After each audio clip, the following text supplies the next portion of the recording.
Alors que le gouvernement du Canada et le gouvernement du Québec s'engagent à atteindre la carboneutralité d'ici 2050, la Mauricie emboîte le pas. Avec cette série de capsules vidéo, on souhaite démystifier avec vous ce qu'est la transition énergétique et comment la Mauricie va y participer. Comment pouvons-nous atteindre la carboneutralité sans compromettre les milieux naturels et la justice sociale?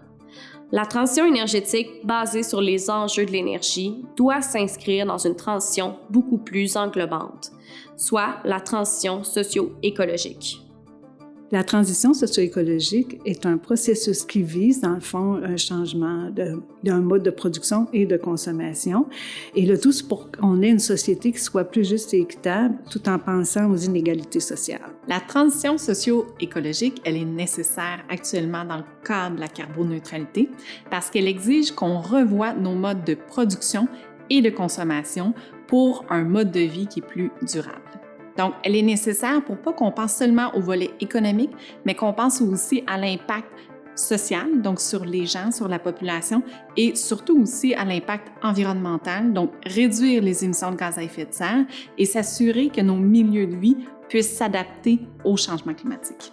En Mauricie, il y a quelques enjeux en lien avec la transition énergétique. On s'attend à avoir des développements de grands chantiers, notamment dans le secteur industriel, mais aussi résidentiel, parce qu'on va accueillir beaucoup de gens qui vont venir travailler pour la carboneutralité et la transition énergétique.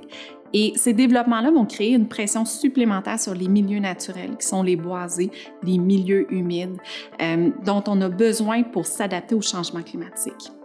Dans la transition socio-écologique, il y a un des enjeux qui est marquant, c'est celui de l'habitation, le logement social et abordable. C'est souvent les personnes vulnérables qui sont le plus touchées dans la crise du logement actuellement. Alors, dans le fait de bâtir autrement, il y a des modèles qui existent, qui peuvent être des coopératives, qui peuvent être des HLM.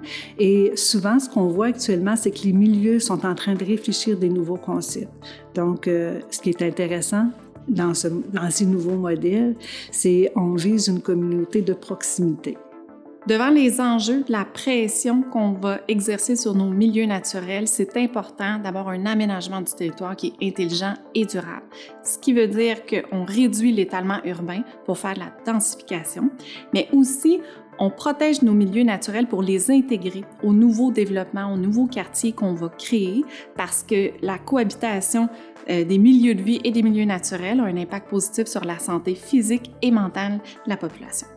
Ce que la population en général peut faire, c'est voir son système de consommation, repenser comment il consomme.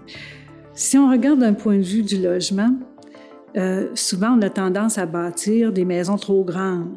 Donc, est-ce qu'il y a moyen de penser autrement l'habitation? Est-ce que je peux faire de la colocation? Est-ce que je peux aller habiter chez mon enfant? Est-ce que je peux... Donc, il y a plusieurs modèles pour pouvoir réduire, ou en tout cas, à tout le moins, donner accès à l'habitation.